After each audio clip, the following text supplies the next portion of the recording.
starting a new series today, and if I were to just throw a word out there and say the word religious, and say a religious person, there would be an image that would pop into your head, right? There would be an image. And for some of you, it might be a positive image. For some, it would be a negative image. But there would be a definite image of what a religious person looks like. And if I threw out a different phrase and I said a spiritual person, what does a spiritual person look like? And again, you're going to have this I think all of you have a pretty clear image in your head. There's a challenge that hits almost all of us at that point. Because when I look at my image of a religious person and I compare that religious person to me, I say, I'm not really one of them. You know, whatever you may be in you may match up your image, but I know for me, when I say religious person in me, the image doesn't match. And if I say spiritual person in me, maybe a little better, but not much. That's not me. I'm not talking about me. And if you're like that, if you're one of those people when I say religious person or spiritual person, you say, well, that's not describing me, then you're probably going to go one of two directions. One direction is you're going to feel inferior and say, well, I can't be a religious person because I don't look like that. I can't be a spiritual person because I don't look like that. I don't think like that. I don't act like that. And then for some of us, you look at that picture of spiritual person, religious person, say, I don't look like that, and I don't want to. Okay? That's not something that I aspire to in my life. And there's a lot of people, I believe, who turn away from Jesus Christ, who walk away from Christianity, who walk away from God, because when they have this picture of the spiritual person or the religious person, they look at it and say, A, I don't look like that, and B, I don't want to. Let me give you a couple things that I might look at if I were saying, what's a spiritual person or a religious person? For me, a religious person, this is mine. You could probably have your own image and stuff. But for me, a religious person who is a person where I would use the word confident obedience. They know what they're supposed to do, and they're going to do it. You know, whatever that is, whether it's wearing certain clothing, whether it's standing in certain places, saying certain things, whatever, there's a confident obedience that is there. They know they always know what they're supposed to be doing. Don't you? Sometimes I have trouble with that one. Do you have any trouble knowing exactly what you're supposed to be doing? And a spiritual person to me, and again, this is my image from my brain. A spiritual person, there's a calmness to a spiritual person. And I say that our children's director scurries in, because we don't do calm here very well. Okay? And there's this, but if I think spiritual, that's the person, right? Calm. And I look at that and I go, wow, if that's what God's looking for, and he's shopping in the wrong store. He's looking for bread in the hardware store right now. If he's looking for that from me. Well, thankfully, as we actually look at who Jesus chooses to hang out with, to bless, to use, to advance his kingdom, to do his work, I rarely see people who match up to my mental definition of spiritual or religious. I don't see him working like that. And today we're going to be looking at one of those guys. His name's Thomas, and he's actually normally called Doubting Thomas.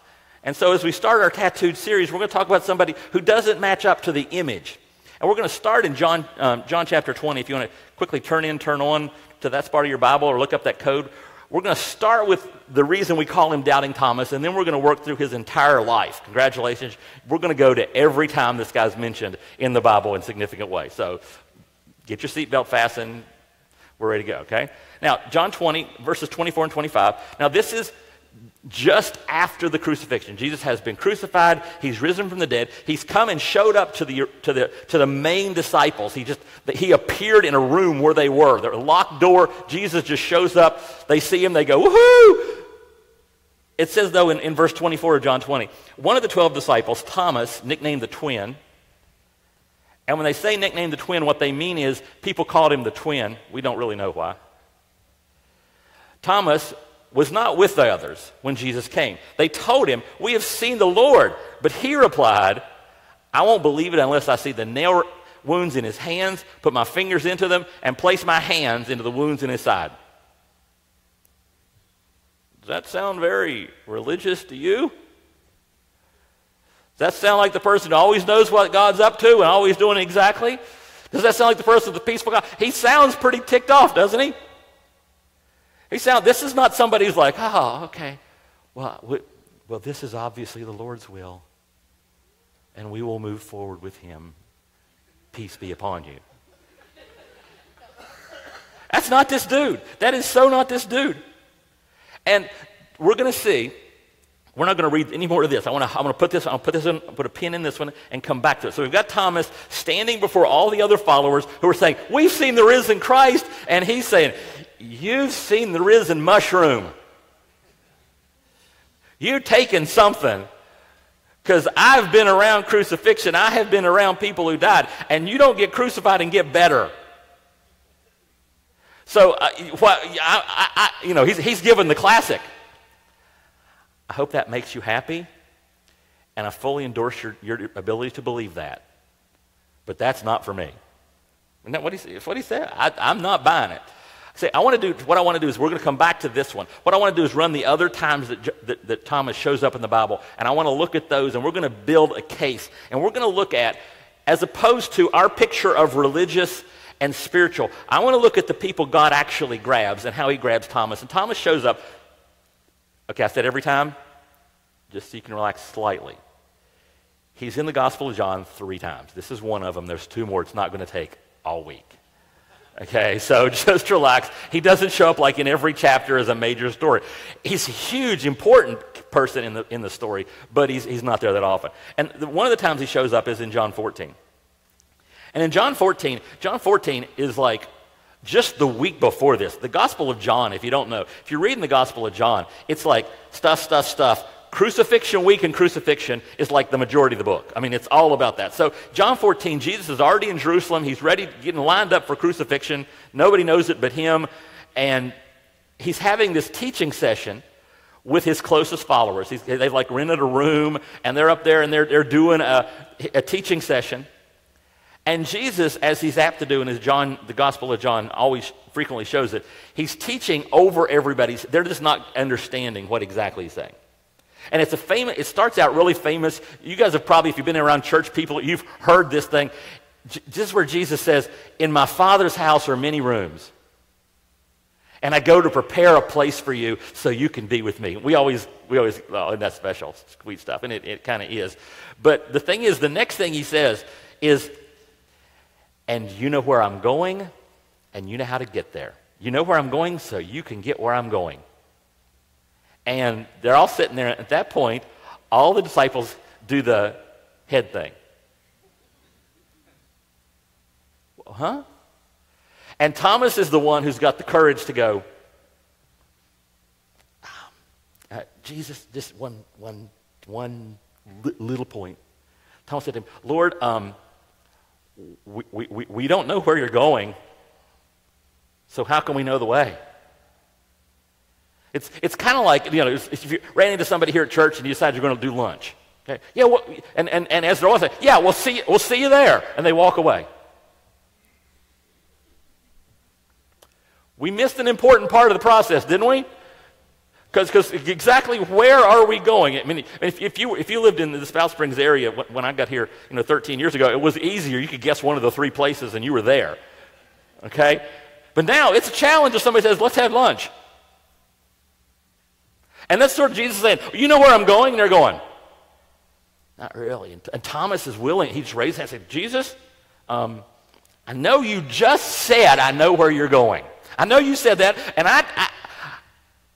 it seems like you believe it. But I don't have a clue where you're going. And I want you to see something that just happened.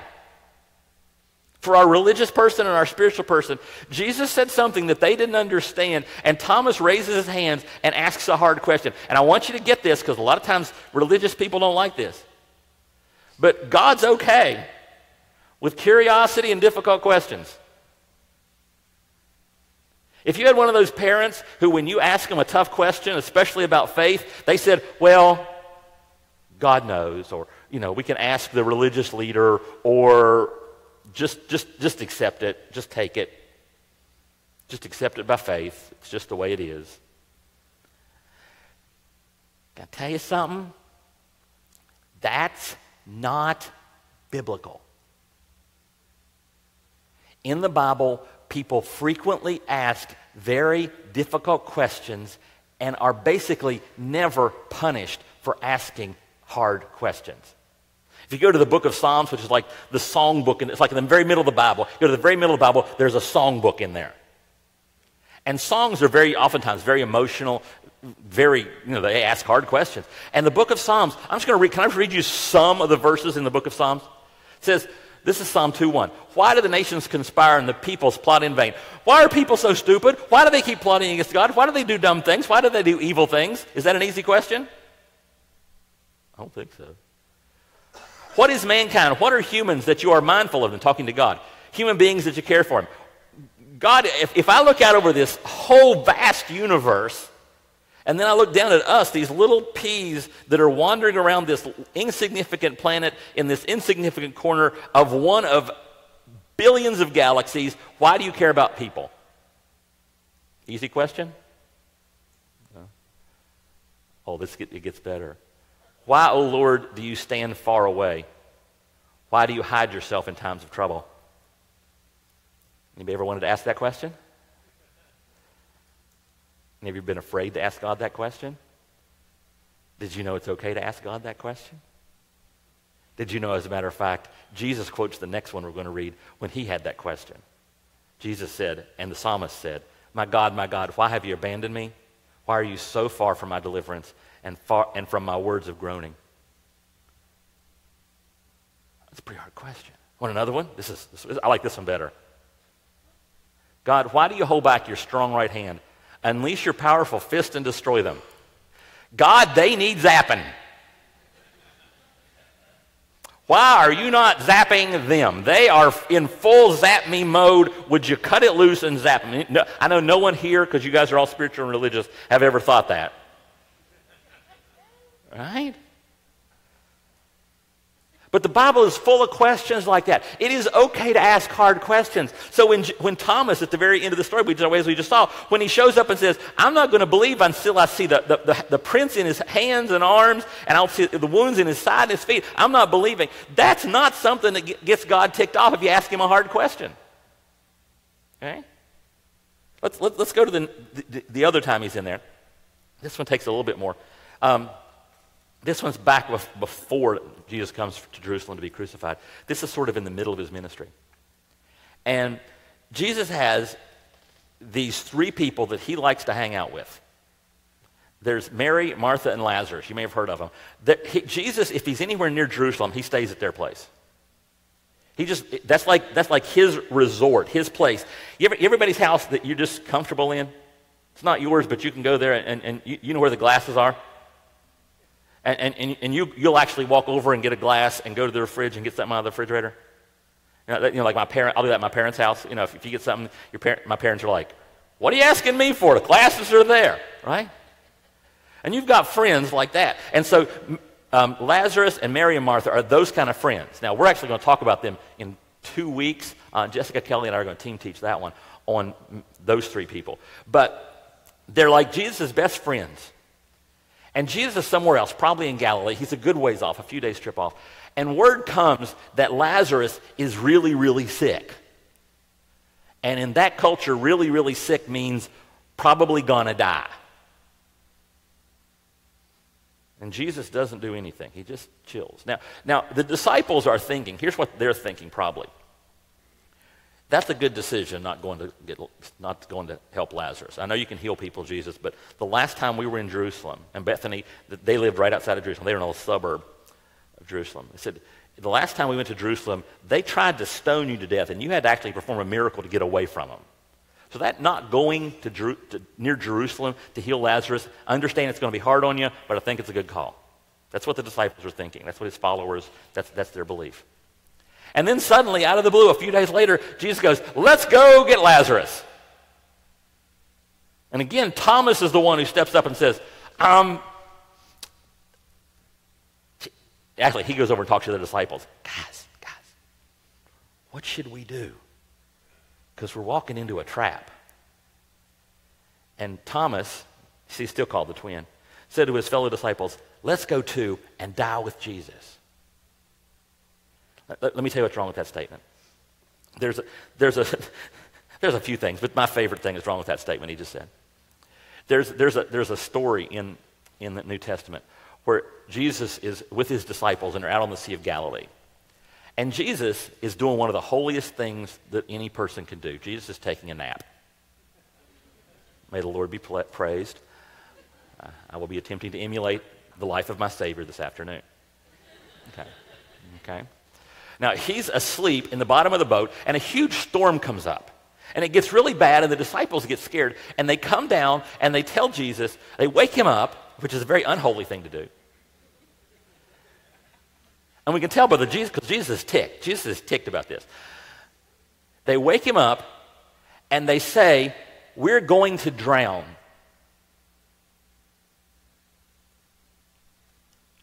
And he looks at them, and he's really mad. And you know why he's mad? Number one, they woke up out of a nap. Number two, they missed everything.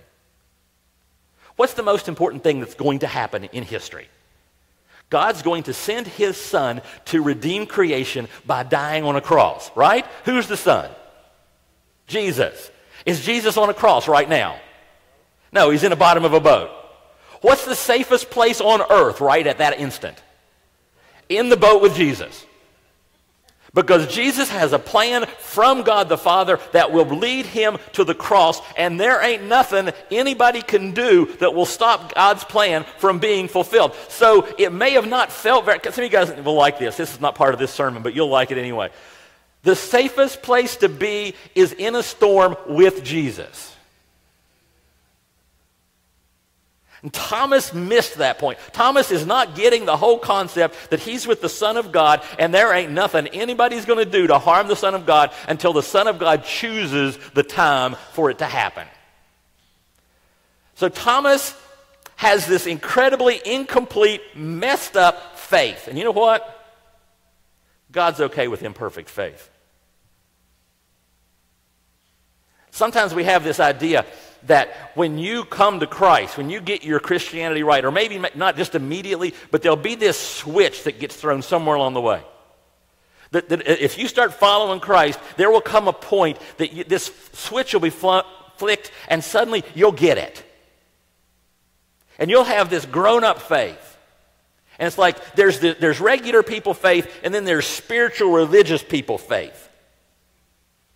And and some of us started out with this concept that we're eventually going to reach the point where we got that spiritual grown-up faith. Boy, I'm looking forward to that. Because I can't even see it from where I am. I still wrestle with stuff. I still get discouraged. If you look in the Bible, you'll see we should have got that. Because in Corinthians it says, our hope is that, Paul's talking to a group of followers. He says, our hope is that as your faith continues to grow, our sphere of activity among you will greatly expand. What's that? Your faith continues to what? Grow. Fascinating. Another verse. Let your roots grow down into him, and let your lives be built on him. Then your faith will grow strong in the truth you were taught, and you will overflow with thankfulness. Faith isn't a switch that you throw in your life. It's not a level you achieve in the spiritual game of life. It is a constant growth. It is a constant challenge. It is constantly changing. So God's not upset if you're wrestling with something right now. If you're going through a challenge phase, congratulations, welcome to the club with the rest of us. By its very nature, faith is always imperfect. Always imperfect. The Bible says that we live by faith, not by sight. When we get finally to be with God, we'll see God. We'll see Jesus in all his glory, and suddenly we won't need faith anymore because faith is about what you don't see. But as long as we don't see him, the Bible says we see like in a mirror darkly, a cloudy mirror. And we can make out some things. Does anybody have a faith that feels like that? Can I be really blunt with you and honest? I think a lot of times Christians are normally and naturally in that blurry faith. But sometimes we are told so often that there should come a point where our faith becomes clear and we get it. that we fake it. Or we settle for the blurry that we have and say, that's as good as it gets. I'm going to stay right here in the blurry faith because I'm going to pretend like I see really. It's like if I take my glasses off. Okay, that's green over there. Thanks for everybody's wearing those green shirts. I can spot you. Those first impression shirts. You guys should get you a first impression shirt if you don't have anything else you're doing in the church. You should get in first impressions to get you one of them shirts so I can see if I take my glasses off. And for all of us, as we're looking toward God, all of us have blurry eyes. All of us need to go to the optician again and again and again as we spiritually develop and grow. Because all of us have a blurry faith, and it's okay to admit that, to acknowledge that, to say, God, I don't see you clearly. Thomas says, let's go die with him, and Jesus doesn't slap him. It's a good thing Jesus wasn't a slapper. He'd have been slapping them all the time. And it's a good thing Jesus still isn't a slapper, because I'd be getting slapped all the time. Okay? So Jesus and God are okay with difficult, honest questions. Jesus is okay with incomplete, imperfect faith. And now let's go ahead and finish the story. We're in John chapter 20. Jesus appeared to the 12. They're down to 10 by this point. And Thomas isn't there, and Thomas says, remember what Thomas say? Unless you can show me the prints in his hands and his feet and his sides, I'm not going to believe. So let's go. 8 days later, about a week, they tended to count days weird, probably just the very next Sunday. 8 days later, after the resurrection, the disciples were together again, and this time Thomas was with them. The doors were locked, but suddenly as before, Jesus was standing among them. Peace be with you. Okay. A guy who was dead a week before shows up in my bedroom. Peace ain't the word I'm looking at right there. I'm glad he told him that because that's not where I would have gone. That's free. Then he said to Thomas, put your finger here and look at my hands. Put your hand into the wounds on my side. Don't be faithless any longer. Believe. He wasn't mad at him. Did you get that part? He's giving him what he needs, but he's not mad at him. Thomas was doubting. And here, you need this one too. I think I'm giving you stuff you need today. I hope so. Because God's okay with honest doubt. God's okay with honest doubt, with being in a situation where I don't know where it's going, I don't know the path, I don't know how this is going to turn out, and that's okay for you to say, I don't see how this is going to work out, God. Because Thomas is asking really important questions.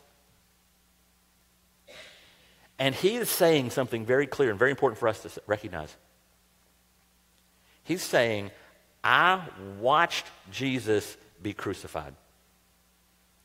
I watched them put nails, probably here, into his wrist, his hand area. I saw them drive those stakes into his feet. I saw them take a spear and glide it into him. I'm not looking for some spiritual counterfeit. I want Jesus back. And how can I tell it's Jesus? Well, the one thing I remember, something I know for sure about Jesus, he got crucified, and that'll leave a mark. Specifically, leave marks in your wrists and your feet and in your side if they stab you. It says, I want to see that, and Jesus says, you need to see this to believe? Here it is. That's really important for us in faith, by the way. Let me just throw this in there. He's saying the risen Jesus must have some sort of physical continuity with the Jesus who was crucified. Anytime somebody says, well, Jesus didn't really rise from the dead, it was like this spirit. No, this is not what John's teaching. John's saying, no. Thomas could look at him and go, yeah, that's him all right. Because look at the physical continuity. He looks the same. And C.K. Barrett says that Thomas required real palpable evidence that it was the right person who died the right way. He would be satisfied neither with a substitute body, which was not the body of the Lord who died on the cross, nor with a spiritual body or apparition. The risen Christ must be both visibly and palpably identical with the old. Every once in a while somebody will say, you'll hear somebody say, somebody who's got some weird religious thing going on, that Jesus just spiritually rose from the dead. He was like a ghost. And the early followers are like, we're going to die for this. Okay, we're literally going to put our lives on the line for this. We're not dying for no ghost. Jesus had to walk out. He had to show up and walk into the room. He had to walk down the road to Emmaus. He had to walk into another room. He had to show up on a fishing boat in Galilee, and he had to physically rise up and disappear from our sight, because we're not buying something. We're not giving our lives away for a ghost. Nobody expects you to either, by the way. See what's going on here? Thomas is asking very difficult questions. And he's got an honest doubt. And God's okay with honest doubt, because honest doubt is open to faith. And now let's see what Thomas does once he sees it. Jesus says, here's my hands. Touch them if you want. Here's my side. You can put your hand right. You can feel the scar. And Thomas says, this is so cool. My Lord and my God. And you got to understand how huge this is. Not just for Thomas. I mean, it's huge for Thomas. I mean, this is a big deal for Thomas. But it's huge for us. It's huge for everything in the Bible. This is the first person in this book, in the whole book of John, took a look at Jesus of Nazareth and addressed the word God directly to him. The other 11 have never called him God yet. Thomas goes, my Lord and my God. This is what John, the book of John, has been working around to from the beginning. Do you know, this is really cool. Bible geeks, get ready. You're going to get your socks blessed off. Everybody else be ready, because you know the Gospel of John.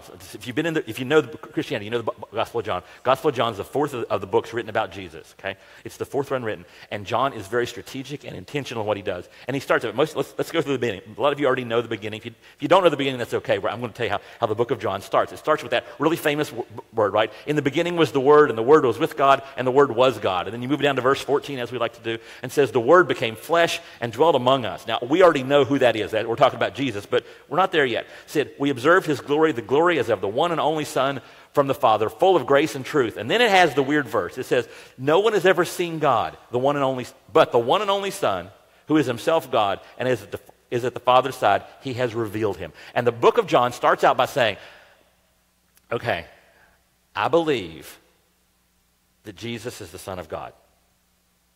I don't believe he's some super duper teacher. I don't believe he's some miracle worker, although he was a great teacher and a great miracle worker. I believe he is the eternal Son of God, coexistent with the Father. But here's the problem. None of you have ever seen him, so can I show him to you? And he starts on this weird, messy thing of showing us Jesus. And so we see Jesus doing things that are majestic, and we see Jesus sleeping in boats. And we see people accepting him, and we see people rejecting him. And this whole path is going through this process of revealing to us that Jesus is in fact the Son of God. And that path weaves its way where? Where do you not expect the Son of God to end up? The word in the beginning. Where's the word in the beginning not supposed to go? A cross. A messy, terrible death. That's not where it's supposed to go. But it goes right through the middle of the cross. It goes right into a tomb. And then it rises from the dead. And now we're almost at the end of the book. And here stands who? Thomas. Asking hard questions. Not having the warm, fuzzy faith we're looking for. And so we come to the end of the book, and Tom Wright says this, and I just love it. Says, now a week after Easter, that path to see God looks like this. A muddled, dogged disciple, determined not to be taken in, standing on his rights not to believe anything until it's got solid evidence. And he's got the solid evidence, and he's confronted by a smiling Jesus who has just walked through a locked door. That's what God looks like. There's you and there's me, and we got this life full of hard questions and challenging questions, and we don't always know the answer, and we're just plugging along, doing our best, and when we've got all our doors locked up, here comes Jesus right in the door, smiling, asking us to say, my Lord and my God. You know something really cool, if you're into this kind of stuff? This is the climax of the book. John spent his entire book building to this scene of a locked door and a confused, doubting disciple, and 2 pierced hands, 2 pierced feet, a pierced side, and a disciple dropping to his knees, maybe physically, definitely mentally, and saying, my Lord and my God. And that's the climax of the book. And you recognize something really amazing about the Gospel of John and about Jesus Christ and about God, because God chose for the climax of his book to be built around a guy we call Doubting Thomas. God didn't choose some perfect disciple. God didn't choose some really religious dude. God didn't pick some super spiritual person. He took Doubting Thomas and said, I'm going to use Doubting Thomas to show you exactly what faith is and what faith looks like. And it doesn't look like me pretending I don't have any questions. It doesn't look like me being certain all the time. It's me asking hard questions and doubting and stumbling and fumbling and bumbling. And at the end of the day, doing my best every time to say, my Lord and my God. And tomorrow I'm going to stumble and fumble and bumble through another day. And at the end of that day, I am going to go to bed. And in my last breath, I am going to say, my Lord and my God. Not because everything's perfect. Not because I've got this whole spiritual thing figured out. Because I've seen enough of the nail-pierced hands. I've felt enough of the touch of divine love in my life. I've seen enough of the transformation that he's done in this screwed up, doubting Thomas, that I can still say, my Lord and my God. And then John tells us, okay, by the way, this is why I wrote the book. And Jesus told Thomas, because you've seen me, you have believed. Blessed are those who have not seen and yet have believed. Now, a lot of times Christians jump off the boat here. They just tank it. They just miss it. They just stop reading right there. And they're going, oh, see, Thomas saw and believed, and we're supposed to have this blind faith where we just accept everything because the preacher said it or because whatever. We're just going to accept. No, John's not done. He's got to explain something to those of us who never get to physically see it. It says Jesus performed many other signs in the presence of his disciples. And John's one of the disciples. I saw these things. I'm telling you what I saw. Many things in his presence of his disciples which are not recorded in this book. He did so many things I couldn't write them down. But here's what I wrote and why. But these are written that you believe that Jesus is the Messiah, the Son of God, and that by believing you may have life in his name. Not because I want you to take some blind leap and just ignore everything you know, because I hope to show you, John says, I hope to show you through the life of Thomas and these other screwed up people and this path that God's Son took to the cross. I hope to show you enough that you can rationally accept that Jesus is in fact the Son of God, and because you believe in that, I can begin the process of transforming you into something brand new and amazing in my power. See, this is the purpose of the book, and not just that book. This is the purpose of the Bible. Because God wants doubters to come to life-changing faith.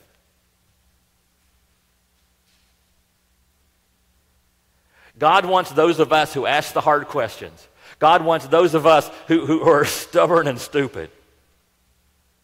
God wants those of us who, even after we accept him, are still going to find ourselves stumbling around trying to figure out what the heck's going on and how I'm supposed to do it. God wants us to come to the kind of faith that transforms us from the inside out into something brand new. And the Bible's that same story. If you look at the whole Bible, what do you find? A bunch of screwed up people. Stumbling around, bumbling around, making mistakes. You go to Abraham and one of the earliest people in the Bible, and what's he do? He just keeps doing the dumbest things. And you go to David, and there's David doing everything right except that one. And Solomon and everybody. Did you know there's only like 2 or 3 people in the entire Bible who have a significant thing written about them that it doesn't point out something they screwed up? I think there's Daniel, and there's Jesus. Did I mention Daniel? Name your favorite Bible character. It doesn't take 5 minutes to find him screwing up or her screwing up, messing up, and failing. God says, that's who I'm calling because that's who you guys are. And my point is that you believe. You go through the stumble day, and you say, my Lord and my God. And if you're not a follower of Jesus, can I point out something just in case you missed it? You've seen a Bible. Some of you carry got one with you. I keep mine electronically now, but you've got a real Bible. Somebody's got a Bible. Hold a Bible. Anybody got a Bible? Hold up your Bible. If you got a Bible, you don't need to. I'm not going to read anything more out of it. You can just hold it up. I just want you to see it. Hold it up. That's a good one. Hold it up really high. Would you call that a big book? Matter of fact, you have to use special printing and stuff to get the paper thin enough so the thing's not so big, so small enough you can carry it. You ever notice Bible has very thin paper, has very small print? Because if you didn't, it's a library. It's 66 books. Do you know why God wrote a library?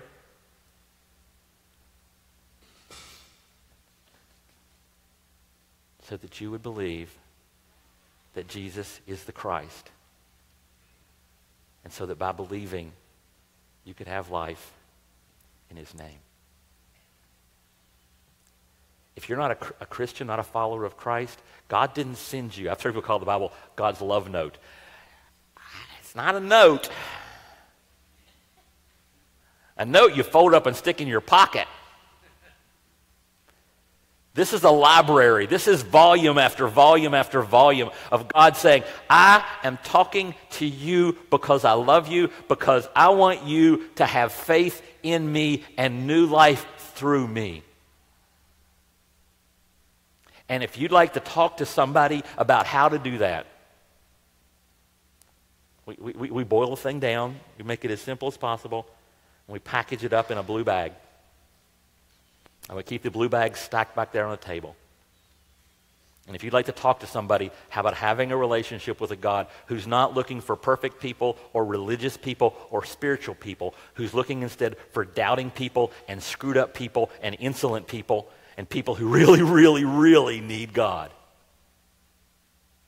At the end of the service, if you grab one of these off that table, we've got people that are trained. They'll take about 10 minutes. One of them will take about 10 minutes. They'll walk you through the contents of the bag, show you how to have that relationship with Christ. Now, if you have the relationship, God wants us to announce it to the world. And we do that through baptism. First Wednesday of every month we do baptisms. That would be this Wednesday, right? And it's just a way as part of our service that we just celebrate the fact that somebody's a follower of Christ and committing to getting up every day and stumbling and bumbling and at the end of the day saying, my Lord and my God. Okay? If you'd like to know more about how to become the person God designed you to be, we have a series of step classes. And the step 1 class starts tonight. We call it the Decide class, And the Decide class is really telling you what this church is and why we believe, what we do, all that stuff. And basically, let me tell you what the step 1 class looks like. We go over into Steel Fortress Cafe, and I sit down at a table, and I spend an hour telling you stories about this church. And explaining to you what we are, what we believe, what we are passionate about, why we do it, and why you might just want to be part of this screwed up bunch that really believes we can change our community and change the world. Just show up at 6 o'clock. You don't have to ask ahead of time. You don't need permission. We set out plenty of stuff. You just show up at 6 o'clock tonight. I'll teach the class. We have childcare. So Come on out. More the merrier. I love it. It could be during this talk, today you might want to pray about something. Maybe yourself, maybe you've held yourself to a standard that was unreal, and you want to pray. There was a cross over there for praying. You're going to pray with somebody. We've got some people lined up around the outside of the auditorium. We'd love to pray with you. Got a communion station, one in the front, one in the back, where you can take communion, remind yourself of what God's done for you. Let me close with just something in case you hadn't put all this together. It's possible that you have a question that you think is too hard for God. It's possible that there is an obstacle in your life that's keeping you from God. It's possible there's an obstacle in your life that's keeping you from the joy God wants you to have in your life. There's a problem, there's an issue, there's a question. You know what you can do with that question that you may not have realized you could do before? You can take it to God and you can ask Him. You can lay it right at His feet and say, God, could you, I don't get it, I don't understand. He may not always give you the answer you're looking for. He probably won't give it to you the exact time you're expecting. But God's okay with you asking hard questions. God's okay with you asking difficult questions. God's okay with you being open before Him. Because on the cross, He fully opened up.